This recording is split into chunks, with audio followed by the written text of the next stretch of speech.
Hi hello ಎಲ್ಲರಿಗೂ ನಮಸ್ಕಾರ. ನಾನು ನಿಮ್ಮ ಅನಾಮಿಕಾ ಅನು. ಅಭಿವ್ಯಕ್ತಿ ಕಥಾಲೋಕಕ್ಕೆ ಸ್ವಾಗತ. ಇನ್ನೂ ಯಾರೆಲ್ಲ ಈ ಚಾನಲ್ಗೆ ಸಬ್ಸ್ಕ್ರೈಬ್ ಆಗಿಲ್ಲ, ದಯವಿಟ್ಟು ಸಬ್ಸ್ಕ್ರೈಬ್ ಮಾಡಿಕೊಂಡು ಪ್ರೋತ್ಸಾಹ ನೀಡಿ. ಇಲ್ಲಿ ಪ್ರಸಾರವಾಗುವ ಕಥೆಗಳನ್ನು ಕೇಳಿ ನಿಮಗೆ ಇಷ್ಟವಾದರೆ ಲೈಕ್ ಕೊಟ್ಟು ಕಮೆಂಟ್ ಮಾಡಿ ಹೆಚ್ಚು ಹೆಚ್ಚು ಶೇರ್ ಮಾಡುವುದರ ಮೂಲಕ ನಮಗೆ ಮತ್ತಷ್ಟು ಪ್ರೋತ್ಸಾಹ ನೀಡೋದನ್ನು ಮರಿಬೇಡಿ. ಅರಳುವುದೇ ಅನುರಾಗ ಕಿರುಗತೆಯ ಮೊದಲನೇ ಅಧ್ಯಾಯವನ್ನು ನೀವೆಲ್ಲರೂ ಕೇಳಿ ಆನಂದಿಸಿದ್ದೀರಾ ಅಂತ ಭಾವಿಸ್ತೇನೆ. ಹಾಗಾದರೆ ಎರಡನೇ ಅಧ್ಯಾಯವನ್ನು ಶುರು ಮಾಡೋಣ. No Rita, I don't want drink. ಅಲ್ಲಿ ಮನೆಯಲ್ಲಿ ಅನನ್ಯ ಒಬ್ಬಳೇ ಇದ್ದಾಳೆ ಎಂದ ರಂಜಿತ್. ಹೋಗ್ಬೇಕು ತಾನೆ, ಹೋಗು ಎಂದು ಬಲವಂತವಾಗಿ ಹೊರದಬ್ಬಿ ಬಾಗಿಲು ಹಾಕಿಕೊಂಡಳು ರೀಟಾ. ಅವಸರದಿಂದಲೇ ಮನೆಗೆ ಬಂದ ರಂಜಿತ್ ಕಾಲಿಂಗ್ ಬೆಲ್ ಒತ್ತುವ ಬದಲು ದಬದಬನೆ ಬಾಗಿಲು ಬಡಿದ. ಅನನ್ಯ ಬಂದು ಬಾಗಿಲು ತೆರೆದರೆ ಅವಳನ್ನು ತಳ್ಳಿಕೊಂಡೇ ಒಳಗೆ ನುಗ್ಗಿದ ರಂಜಿತ್ ಮನೆಯನ್ನೆಲ್ಲ ಒಂದು ಸುತ್ತು ಹಾಕಿಕೊಂಡು ಬಂದ. ಹೊಸದಾಗಿ ಮದುವೆ ಆಗಿರೋ ಹೆಂಡತಿ ಮನೆಯಲ್ಲಿದ್ದಾಳೆಂದು ಆಫೀಸ್ನಿಂದ ಬೇಗ ಬಂದಿದ್ದಾರೆ ಎಂದು ಖುಷಿಯಲ್ಲಿ ತೇಲಾಡುತ್ತಿದ್ದ ಅನನ್ಯಾಳಿಗೆ ಅವಳನ್ನು ಲೆಕ್ಕಿಸದೆ ಏನನ್ನೋ ಹುಡುಕುತ್ತಿರುವವನನ್ನು ನೋಡಿ ವಿಚಿತ್ರ ಅನಿಸ್ತು. ರಂಜಿತ್, ಏನು ಹುಡುಕ್ತಾ ಇದ್ದೀರಾ ಕೇಳಿಯೇ ಬಿಟ್ಟಳು. ಅವಳ ಬಳಿ ಬಂದು ಅವಳು ಹಾಕಿದ್ದ ಪರ್ಫ್ಯೂಮ್ ಘಮಲನ್ನೊಮ್ಮೆ ಮೂಸಿ ನೋಡಿ ಬೆಡ್ರೂಮ್ಗೆ ಹೋಗಿ ಡ್ರೆಸ್ಸಿಂಗ್ ಟೇಬಲ್ ಮೇಲಿದ್ದ ಅವಳ ಪರ್ಫ್ಯೂಮ್ ಸ್ಮೆಲ್ಲನ್ನು ಚೆಕ್ ಮಾಡಿದ. ಎರಡೂ ಒಂದೇ ಆದಾಗ ಕೊಂಚ ನಿರಾಳನಾದ. ಒಂದು ಸ್ಟ್ರಾಂಗ್ ಕಾಫಿ ಮಾಡ್ಕೊಂಡು ಬಾ ಎಂದು ಸೋಫಾ ಮೇಲೆ ಕುಕ್ಕರಿಸಿ, ತಲೆ ನೋಯ್ತಿದ್ಯಾ, ಹೆಡ್ ಮಸಾಜ್ ಮಾಡಿಕೊಡ್ಲಾ ಅಂತ ಬಳಿ ಬಂದವಳನ್ನು ದೂರ ತಳ್ಳಿ, ಏನೂ ಬೇಡ ಕಾಫಿ ಮಾಡ್ಕೊಂಡು ಬಾ ಸಾಕು ಎಂದ ರಂಜಿತ್. ಇವರೇನು ಹೀಗಾಡ್ತಾ ಇದ್ದಾರಲ್ಲ ಎಂದುಕೊಂಡು ಕಾಫಿ ಮಾಡಿಕೊಂಡು ಬರಲು ಹೋದ್ಲು.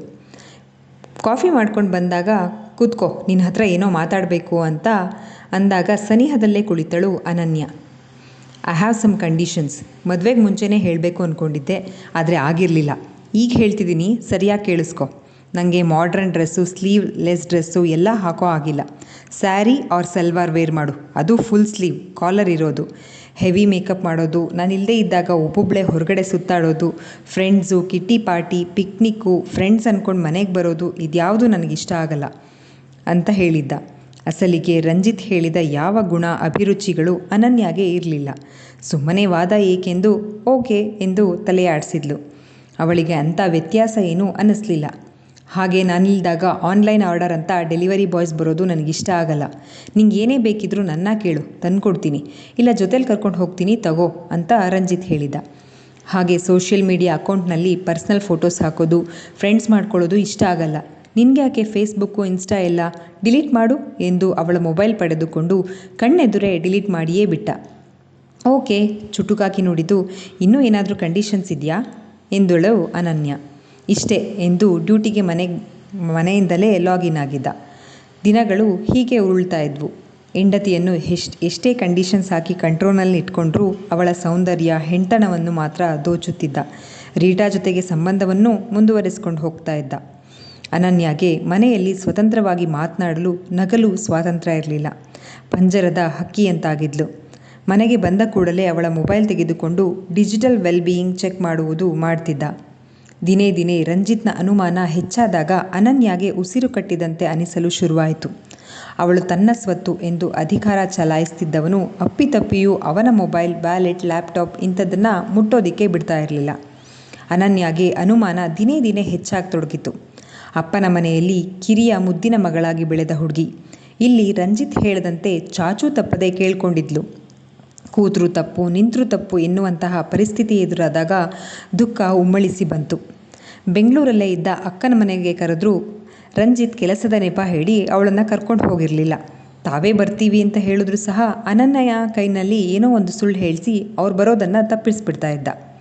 ತನ್ನವರ ಮುಖ ನೋಡೋದಿರಲಿ, ಮಾತನಾಡಲು ಕೂಡ ಆಗದಂಥ ಸ್ಥಿತಿ ಎದುರಾಗಿತ್ತು ಅನನ್ಯಾಗೆ. ಮನೆಗೆ ಬಂದರೂ ಯಾವಾಗಲೂ ಮೊಬೈಲ್ನಲ್ಲಿ ಮುಳುಗಿರ್ತಿದ್ದ ರಂಜಿತ್ ಮೇಲೆ ಅನುಮಾನ ಶುರುವಾಯಿತು. ಹೇಗಾದರೂ ಪತ್ತೆ ಹಚ್ಚಬೇಕೆಂದು ನಿರ್ಧಾರಕ್ಕೆ ಬಂದವಳು ಅವನ ಹಿಂದೆ ನಿಂತು ಅವನಿಗೆ ಕಾಣದಂತೆ ಮೊಬೈಲ್ ಪಾಸ್ವರ್ಡ್ ಕಂಡು ಹಿಡಿದಳು. ಮಲಗಿ ಚೆನ್ನಾಗಿ ನಿದ್ರೆ ಹೋಗಿದ್ದಾನೆಂದು ಖಾತ್ರಿಯಾದ ಮೇಲೆ ಮೊಬೈಲ್ ಎತ್ತಿಕೊಂಡು ಎದ್ದು ಹೋಗಿ ಮತ್ತೊಂದು ರೂಮಿನ ಬಾಗಿಲಾಕ್ಕೊಂಡು ಮೊಬೈಲ್ ಚೆಕ್ ಮಾಡಲಾರಂಭಿಸಿದಳು. ರೀಟಾಳ ಜೊತೆಗಿನ ಸರಸ ಸಂಭಾಷಣೆಯನ್ನೆಲ್ಲ ಓದಿದ್ಲು. ಸದ್ದಿಲ್ಲದಂತೆ ಮೊಬೈಲ್ ತಂದು ಸ್ವಸ್ಥಾನದಲ್ಲಿ ಇಟ್ಟು ರಂಜಿತ್ ಕಡೆಗೆ ತಿರಸ್ಕಾರದಿಂದ ಒಮ್ಮೆ ನೋಡಿ ಬೇರೆ ರೂಮಿಗೆ ಬಂದು ಮಲಗಿದಳು. ಒಂಟಿಯಾಗಿ ಮಲಗಿದವಳ ಕಣ್ಣಿನಿಂದ ಕಣ್ಣೀರು ಧಾರಾಕಾರವಾಗಿ ಹರಿದು ದಿಂಬನ್ನು ತೋಯಿಸಿತ್ತು. ಮುಂದೆ ಏನು ಮಾಡಬೇಕು? ಪ್ರಶ್ನಿಸಿಕೊಂಡವಳಿಗೆ ಉತ್ತರ ಸಿಗಲಿಲ್ಲ. ಹತ್ತು ತಲೆನೋವು ಶುರುವಾದಾಗ ಎದ್ದು ಸ್ಟ್ರಾಂಗ್ ಕಾಫಿ ಮಾಡಿಕೊಂಡು ಕುಡಿದು ಮಾತ್ರೆಯೊಂದನ್ನು ನುಂಗಿ ಮಲಗಿದವಳಿಗೆ ನಿದ್ರಾದೇವಿ ತನ್ನ ಮಡಿಲು ನೀಡಿದ್ದಳು. ಅನನ್ಯ ತನ್ನ ಮೊಬೈಲ್ ಚೆಕ್ ಮಾಡಿರುವುದರ ಅರಿವಿಲ್ಲದೆ ಎಂದಿನಿಂದ ಎದ್ದು ಆಫೀಸ್ಗೆ ಹೊರಟ ರಂಜಿತ್, ಅನನ್ಯ ಕಾಫಿ ತಗೊಂಡು ಬಾ ಎಂದು ಕರೆದ ಮೊಬೈಲ್ ನೋಡುತ್ತಾ. ಕಾಫಿ ಟ್ರೇಯೊಂದಿಗೆ ಬಂದವಳು ಟೀಪಾಯ್ ಮೇಲಿಟ್ಟು ತಾನೊಂದು ಕಪ್ ತೆಗೆದುಕೊಂಡು ಕುಡಿಯಲಾರಂಭಿಸಿದಳು. ಅವನಿಗೆ ಕೊಡುವ ಗೋಜಿಗೆ ಹೋಗದೆ, ಹೇಯ್ ನಂಗೆಲ್ಲಿ ಕಾಫಿ ಎಂದ ರಂಜಿತ್. ಅವಳ ಈ ಹೊಸ ವರಸೆ ಹೊಸದು ಅವನಿಗೆ. ಇಲ್ಲೇ ಟೀಪಾಯ್ ಮೇಲಿದೆ, ತಗೊಂಡು ಕುಡಿ ಎಂದಳು ಅನನ್ಯ. ಏನು ಕುಡಿನಾ? ಸಿಂಗ್ಯುಲರ್ ಬರ್ತಿದೆ ಎಂದ ರಂಜಿತ್ ಕಣ್ಣು ಸಂಕುಚಿಸುತ್ತಾ. ಹೌದು ಕುಡಿ ಅಂತಾನೆ ಹೇಳಿದ್ದು. ಯಾಕೆ ಕಿವಿ ಕೇಳಿಸ್ಲಿಲ್ವಾ? ಹೋ, ರೆಸ್ಪೆಕ್ಟ್ ಕೊಟ್ಟು ಕರಿಬೇಕಿತ್ತಾ? ಸಾರಿ, ಐ ಕಾಂಟ್ ಎಂದು ತನ್ನ ಕಪ್ ಖಾಲಿಯಾಗಿದ್ದರಿಂದ ಎದ್ದು ಕಿಚನ್ ಸಿಂಕ್ಗೆ ಹಾಕಿ ಬಂದು ಟವೆಲ್ ಎತ್ತಿಕೊಂಡು ಬಾತ್ರೂಮ್ ಹೊಕ್ಕಳು. ಏನಾಗಿದೆ ಇವಳಿಗೆ? ರಿಟರ್ನ್ ಮಾತಾಡ್ತಾ ಇದ್ದಾಳಲ್ಲ ಎಂದು ರಂಜಿತ್ ಕುಳಿತಲ್ಲೇ ಯೋಚಿಸುತ್ತಿರುವಾಗಲೇ ಸ್ನಾನ ಮುಗಿಸಿ ಸ್ಲೀವ್ಲೆಸ್ ಕಾಟನ್ ಶರಾರ ಧರಿಸಿ ಬಂದವಳನ್ನು ಬೆರಗುಗಣ್ಣಿನಿಂದ ನೋಡಿದವನು ಕ್ಷಣ ಮಾತ್ರದಲ್ಲೇ ಸಿಟ್ಟಿನಿಂದ, ಅನನ್ಯ ಏನಾಗಿದೆ ನಿನಗೆ? ನಾನು ಹೇಳಿದ ಮರ್ತೋಯ್ತಾ ಎಂದು ಅಬ್ಬರಿಸಿದ್ದ. ಹೋ ಕಮಾನ್, ಏನು ಸ್ಲೀವ್ಲೆಸ್ ಹಾಕಿರೋದಕ್ಕಾ? ನಮ್ಮಪ್ಪ 1000 ರೂಪಾಯಿ ಖರ್ಚು ಮಾಡಿ ಕೊಡಿಸಿರೋವು, ಏನು ಬೆಂಕಿಗೆ ಹಾಕ್ಲಾ? ಹಾಕ್ಕೊಂಡೆ, ಏನು ತಪ್ಪು? ಹುಬ್ಬೇರಿಸಿ ಕೇಳುತ್ತಾ ಡ್ರೆಸ್ಸಿಂಗ್ ಟೇಬಲ್ ಮುಂದೆ ನಿಂತು ಮೇಕಪ್ ಮಾಡಿಕೊಳ್ಳಲಾರಂಭಿಸಿದಳು. ದಿಸ್ ಇಸ್ ಟೂ ಮಚ್ ಎಂದ ರಂಜಿತ್. ಟೈಮ್ 8:30 ಆಗಿದೆ, ಹೋಗಿ ಆಫೀಸಿಗೆ ರೆಡಿ ಆಗು ಎಂದಳು ಲಿಪ್ಸ್ಟಿಕ್ ಶೇಡ್ಗೆ ಹೊಂದುವಂಥ ಲಿಪ್ ಲೈನರ್ ಹಚ್ಚುತ್ತಾ. ಎಲ್ಲಿಗಾದರೂ ಹೊರಟಿದೆಯಾ? ನನ್ನ ಕೇಳಿದೆ ಎಂದ ಮೇಕಪ್ ಮಾಡಿಕೊಳ್ಳುತ್ತಿರುವವಳನ್ನು ಕಂಡು. ನಿಂಗೆಲ್ಲದಕ್ಕೂ ರೀಸನ್ ಹೇಳಬೇಕಾ? ಈ ಕಾಸ್ಮೆಟಿಕ್ಸ್ ಎಲ್ಲ ಎಷ್ಟು costly you have any idea? ಡಸ್ಟ್ಬಿನ್ಗೆ ಹಾಕೋಕ್ಕೆಲ್ಲ ತಗೊಂಡಿರೋದು ಎಂದಳು. ಅಷ್ಟರಲ್ಲಿ ಕಾಲಿಂಗ್ ಬೆಲ್ ಸದ್ದಾಗಿತ್ತು. ಯಾರೆಂದು ನೋಡಲು ಹೋದ ರಂಜಿತ್ನನ್ನು ತಡೆದು, ನಂದು ಪಾರ್ಸೆಲ್ ಬಂದಿರೋದು ಎಂದು ಹೋಗಿ ಬಾಗಿಲು ತೆರೆದು ಡೆಲಿವರಿ ಬಾಯ್ ಜೊತೆ ನಗುತ್ತಾ ಮಾತನಾಡಿ ಪಾರ್ಸೆಲ್ ಪಡೆದು ವಾಪಸ್ ಬಂದ್ಲು. ಮನೇಲಿ ಟಿಫನ್ ಮಾಡಿಲ್ಲ, ನನಗೆ ಹಸ್ವಾಗ್ತಿದೆ, ತಿಂತಾ ಇದ್ದೀನಿ, ಬಾ ನೀನು ತಿನ್ನು ಅಂದ್ಲು. ಅನನ್ಯ, ಅವಾಗಿಂದ ಹೇಳ್ತಾನೇ ಇದ್ದೀನಿ, ಆದರೂ ನನ್ನ ಮಾತು ಕೇಳ್ತಾನೇ ಇಲ್ಲ. ಇದೆಲ್ಲ ನನಗಿಷ್ಟ ಆಗಲ್ಲ ಅಂತ ಗೊತ್ತಿಲ್ವಾ ನಿನಗೆ ಎಂದ ರಂಜಿತ್ ತಿಂಡಿ ತಿನ್ನುತ್ತಿದ್ದವಳ ಪ್ಲೇಟ್ ಎತ್ಕೊಂಡು. ಪರಕ್ಕನೆ ಅವನ ಕೈನಿಂದ ಪ್ಲೇಟ್ ಕಿತ್ಕೊಂಡು, ತಿಂತಾ ಇರೋರ ತಟ್ಟೆ ಕಿತ್ಕೋಬಾರ್ದು ಅನ್ನೋ ಸೆನ್ಸ್ ಇಲ್ವಾ? ಏನು ನಿನ್ನ ಪ್ರಾಬ್ಲಮ್ಮು? ನನ್ನ ಲೈಫ್ ನನ್ನಿಷ್ಟ ಆಯ್ತಾ ಎಂದಳು ಅನನ್ಯ. ನೀನು ನನ್ನ ಹೆಂಡ್ತಿ, ನನ್ನಿಷ್ಟದಂತೆ ಇರಬೇಕು ತಿಳಿತಾ ಎಂದು ಗ್ಲಾಸ್ನಲ್ಲಿದ್ದ ನೀರನ್ನು ಮುಖಕ್ಕೆ ಎರಚಲೆಂದು ಎತ್ತಿಕೊಳ್ಳಲು ಹೋದವನ ಕೈ ಹಿಡ್ಕೊಂಡು, ನೀನು ಮೈಂಡಲ್ಲಿರೋದನ್ನು ಏನಾದರೂ ಮಾಡೋಕ್ಕೆ ಟ್ರೈ ಮಾಡೋದ್ಯೋ ವಿತ್ ಲಗೇಜ್ ಹೊರಗಿರ್ತೀಯ ಎಂದು ಕುಳಿತು ತಿಂಡಿ ತಿನ್ನಲಾರಂಭಿಸಿದಳು. ಏನು ನಿನ್ನ ಮಾತಿನ ಅರ್ಥ ಎಂದ ರಂಜಿತ್. ಅರ್ಥ ಆದರೂ ಆಗ್ದವನ ಹಾಗೆ ಯಾಕೆ ರಿಯಾಕ್ಟ್ ಮಾಡ್ತೀಯಾ? ನೋಡು, ನಾನು ಹೇಗೆ ನಿನ್ನ ಹೆಂಡ್ತಿನೋ ಹಾಗೆ ನೀನು ನನ್ನ ಗಂಡ. ರೈಟ್ಸ್ ಅಂತ ಬಂದರೆ ನನ್ನ ರೈಟ್ಸನ್ನ ನಾನು ಹೇಳಬೇಕಾಗತ್ತೆ. ಸರಿಯಾಗಿ ಕೇಳಿಸ್ಕೊ, ಈ ಫ್ಲ್ಯಾಟ್ಸ್ ನಂದು. ನಮ್ಮಪ್ಪ ನನಗೆ ಅಂತ ಲಕ್ಷ ಸುರಿದು ಕೊಡಿಸಿರೋದು. ಈ ಮನೇಲಿರೋ ಪ್ರತಿ ವಸ್ತು ನಮ್ಮಪ್ಪ ಕೊಡಿಸಿರೋದು. ನಿಂದು ಅಂತ ಇರೋದು ನೀನು, ನಿನ್ನ ಬಟ್ಟೆಗಳು ಮಾತ್ರ. ಹುಷಾರ್ ಎಂದು ಎಂಜಲು ಕೈಯಲ್ಲೇ ಬೆರಳು ತೋರಿಸಿ ಎದ್ದು ಹೋಗಿ ತಟ್ಟೆಯನ್ನು ಸಿಂಕಿಗೆ ಹಾಕಿ ಬಂದು ಗಟಗಟನೆ ನೀರು ಕುಡಿದು, ಆಫೀಸಿಗೆ ಟೈಮ್ ಆಯಿತು ಹೋಗು ಎಂದಳು. ಆ ದಿನ ಮುಖ್ಯವಾದ ಪ್ರೆಸೆಂಟೇಷನ್ ಇದ್ದುದರಿಂದ ಮನೆಯಲ್ಲಿ ಉಳಿಯೋ ಹಾಗಿರಲಿಲ್ಲ ರಂಜಿತ್. ಅವಸರದಲ್ಲೇ ರೆಡಿಯಾಗಿ ತಿಂಡಿಯನ್ನು ಕೂಡ ತಿನ್ನದೆ ಆಫೀಸ್ಗೆ ಹೊರಟ್ಬಿಟ್ಟ. ಅನನ್ಯ ಕೂಡ ಬಲವಂತ ಮಾಡೋಕ್ಕೆ ಹೋಗಲಿಲ್ಲ. ಆಫೀಸ್ ತಲುಪಿದ್ರೂ ಕೆಲಸದ ಕಡೆ ಗಮನ ಹರಿಸೋದಕ್ಕೆ ಸಾಧ್ಯವಾಗುತ್ತಿಲ್ಲ. ತಲೆ ತುಂಬ ಅನನ್ಯಳ ಬದಲಾವಣೆಯೇ ತುಂಬಿ ಹೋಗಿದೆ. ಹೇಗೋ ಕಷ್ಟಪಟ್ಟು ಪ್ರೆಸೆಂಟೇಷನ್ ಕೊಟ್ಟ. ಅವನಿಗೆ ಸ್ಯಾಟಿಸ್ಫ್ಯಾಕ್ಷನ್ ಅನ್ನಿಸಲಿಲ್ಲ. ಮಧ್ಯಾಹ್ನದ ಊಟದ ಸಮಯದಲ್ಲಿ ಮೊಬೈಲ್ ನೋಡ್ತಾ ಇರಬೇಕಾದ್ರೆ ಬೆಳಗ್ಗೆಯಿಂದ ಒಂದೂ ಕಾಲ್ ಮಾಡಿದ ರಂಜಿತ್ಗೆ ರೀಟಾ ಕಾಲ್ ಮಾಡಿದ್ಲು. ಅವಳು ಕೇಳಿದ್ದಕ್ಕೆಲ್ಲ ಹಾಂ ಹ್ಞೂ ಎಂದಷ್ಟೇ ನಿರಾಸಕ್ತನಂತೆ ಉತ್ತರ ನೀಡ್ತಾ ಇದ್ದ. ಯಾಕೋ ಹುಷಾರಿಲ್ವಾ? ಮನೆಗೆ ಬಾ, ಸರಿ ಹೋಗುತ್ತೆ ಮಾದಕವಾಗಿ ಆಹ್ವಾನಿಸಿದಳು ರೀಟಾ. ತಲೆ ಸಿಡಿಯುತ್ತಿತ್ತು. ರೀಟಾ ಮನೆಗೆ ಹೋದರೆ ಅವಳ ಜೊತೆ ಸ್ವಲ್ಪ ರಿಲ್ಯಾಕ್ಸ್ ಆದರೆ ಮೂಡ್ ಸರಿ ಹೋಗಬಹುದು ಎಂದ್ಕೊಂಡು ಈಗ ವರ್ಕಿದೆ, ಸಂಜೆ ಬರ್ತೀನಿ ಎಂದು ಫೋನ್ ಇಟ್ಟ. ಕೈಯಿಂದ ತಟ್ಟೆಯನ್ನು ಕಿತ್ತುಕೊಂಡ ಅನನ್ಯ ನೆನಪಾಗಿದ್ಲು. ಯಾಕೋ ಊಟ ರುಚಿಸಲಿಲ್ಲ. ಎದ್ದು ಕೈ ತೊಳೆದುಕೊಂಡು ಬಿಟ್ಟ. ಬೇಗನೆ ಕೆಲಸಗಳನ್ನು ಮುಗಿಸಿ ರೀಟಾ ಮನೆ ಕಡೆ ಕಾರು ತಿರುಗಿಸ್ದ.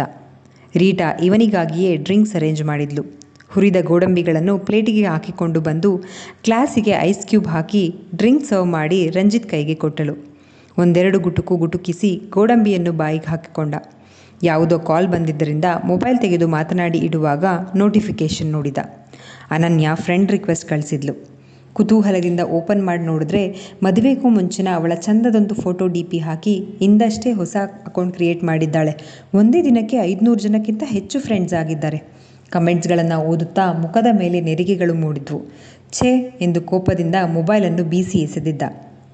ರಂಜಿತ್, ಯಾಕಿಷ್ಟು ಹ್ಯಾಶಾಗಿ ಬಿಹೇವ್ ಮಾಡ್ತಾ ಇದ್ದೀಯಾ ಎಂದಳು ರೀಟಾ.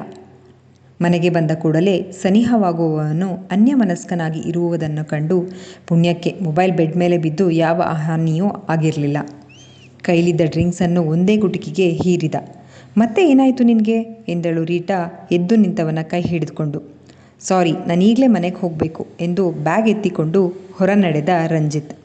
ಡ್ರೈವ್ ಮಾಡುತ್ತಾ, ನಾನು ಹೇಳಿದ ಮಾತುಗಳನ್ನೆಲ್ಲ ಲೆಕ್ಕಕ್ಕೆ ಇಲ್ಲ ಅನ್ನೋ ಹಾಗೆ ಇಗ್ನೋರ್ ಮಾಡ್ತಾ ಇದ್ದಾಳೆ. ಇಷ್ಟು ಧೈರ್ಯ ಎಲ್ಲಿಂದ ಬಂತು ಇವಳಿಗೆ ಎಂದು ಯೋಚಿಸಲಾರಂಭಿಸಿದ. ಇಲ್ಲ, ಇವಳನ್ನು ಹೀಗೆ ಬಿಟ್ಟರೆ ಕೈ ತಪ್ಪಿ ಹೋಗ್ತಾಳೆ. ಅಪಾರ್ಟ್ಮೆಂಟಲ್ಲೇ ಯಾರನ್ನೋ ಫ್ರೆಂಡ್ ಮಾಡ್ಕೊಂಡಿರಬೇಕು. ಅದಕ್ಕೆ ಈ ಧೈರ್ಯ. ಅದ್ಯಾರು ಅಂತ ಗೊತ್ತಾಗಬೇಕು, ಸಿಗದ್ ತೋರಣ ಕಟ್ಬಿಡ್ತೀನಿ ಎಂದು ಹೇಳಿಕೊಂಡೇ ಮನೆ ತಲುಪಿ ಕಾಲಿಂಗ್ ಬೆಲ್ ಒತ್ತಿದ್ದ. ಕತೆ ಮುಂದುವರಿಯುತ್ತೆ ಮುಂದಿನ ಭಾಗದಲ್ಲಿ. ಈ ಅಧ್ಯಾಯ ನಿಮ್ಮೆಲ್ಲರಿಗೂ ಇಷ್ಟವಾಗಿದೆ ಅಂತ ಭಾವಿಸ್ತೇನೆ. ದಯವಿಟ್ಟು ನಿಮ್ಮ ಅನಿಸಿಕೆ ಅಭಿಪ್ರಾಯಗಳನ್ನು ಕಮೆಂಟ್ ಸೆಕ್ಷನಲ್ಲಿ ಹಂಚ್ಕೊಳ್ಳೋದನ್ನು ಮರಿಬೇಡಿ. ಧನ್ಯವಾದಗಳು.